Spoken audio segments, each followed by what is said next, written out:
todos. O Senhor abençoe cada um de vós, vossas famílias e vossas famílias em nome de Jesus, amém? A palavra que eu trago hoje está no livro de Atos, capítulo 2, verso 1 em diante, que diz assim: E cumprindo-se o dia de Pentecostes, estavam todos reunidos no mesmo lugar, e de repente vem do céu um som, como de um vento veemente e impetuoso, e encheu toda a casa em que estavam assentados. E foram vistas por eles línguas repartidas, como que de fogo, as quais pousaram sobre cada um deles, e todos foram cheios do Espírito Santo. Começaram a falar outras línguas, conforme o Espírito lhes concedia que falassem.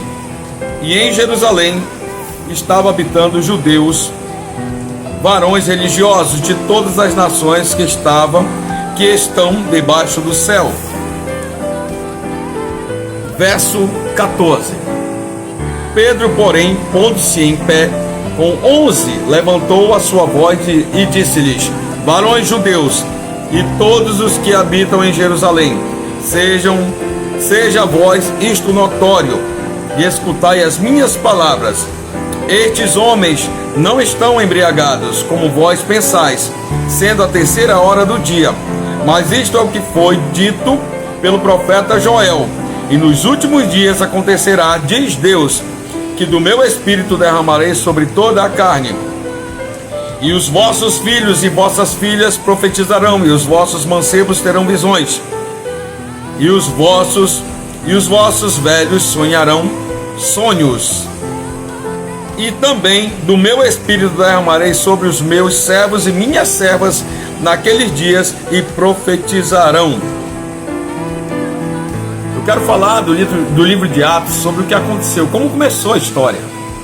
A história começa com o derramamento do Espírito Santo. Quando se encerra o período dos evangelhos sinóticos, Jesus é morto. Passa-se muitos anos, e a promessa do Espírito Santo, ela acontece em Atos, onde havia a promessa, onde Jesus disse que ele enviaria um outro Consolador, e ele vos guiaria a toda a verdade. E é o Espírito Santo que nos convence do pecado, da justiça e do juízo.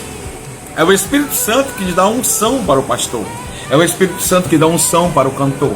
É a inspiração dele que os compositores que compõem músicas, aliás, louvores, são inspirados por eles, os verdadeiros louvores. Então a inspiração toda é do Espírito Santo. Mas o que acontece hoje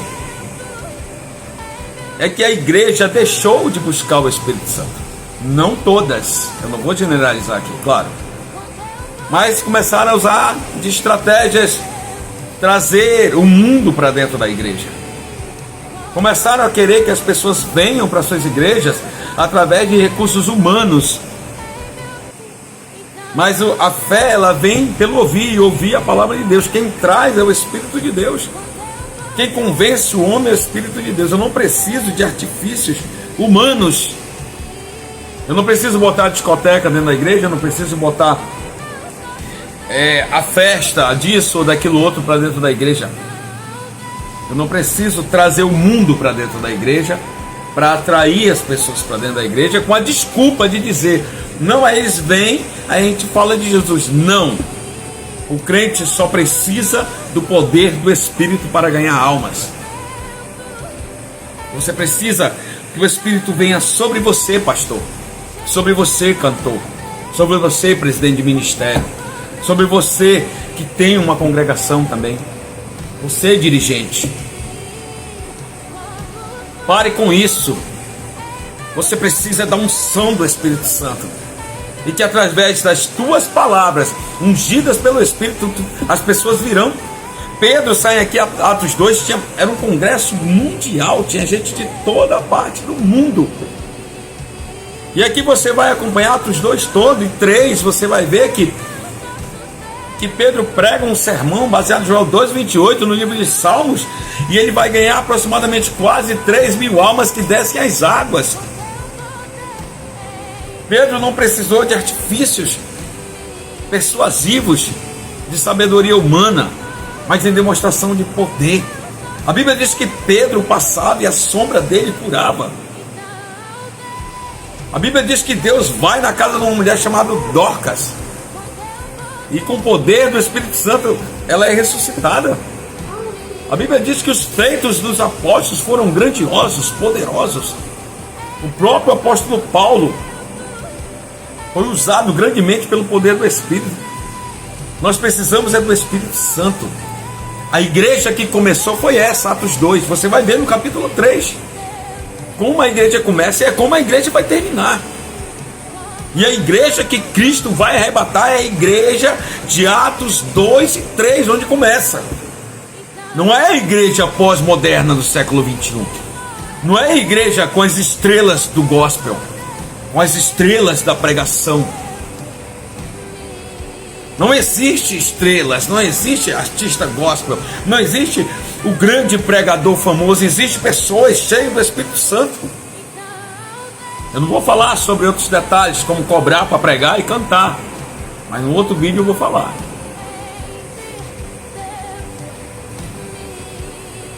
Você precisa do Espírito Santo.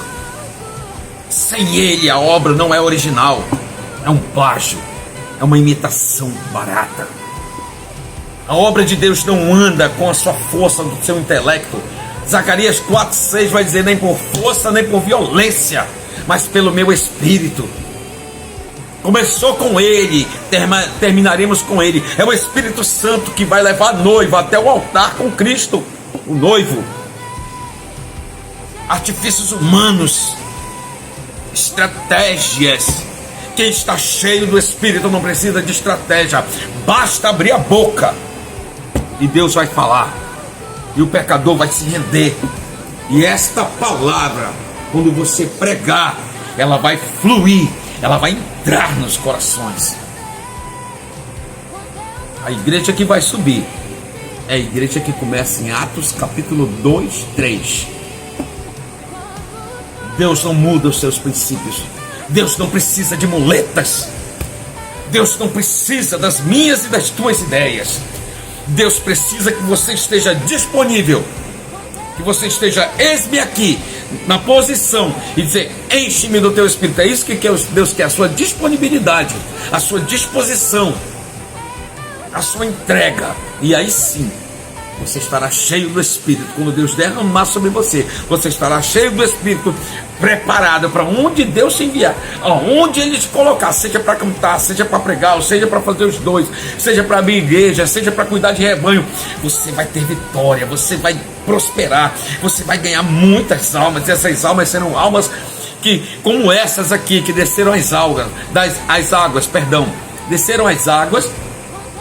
Aproximadamente quase 3.000 almas que foram batizadas. Eles não só confessaram a Cristo, eles foram batizados.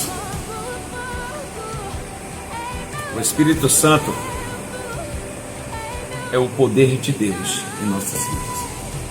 Ele é a pessoa de Deus na terra, para aqueles que abrem o coração. Essa palavra aqui, nunca vai mudar. Essa palavra aqui vai ser sempre ela. Ele é o alfa e o ômega, o princípio e o fim. Ela não adianta querer adulterar a Bíblia aí. Como começou, é como vai terminar.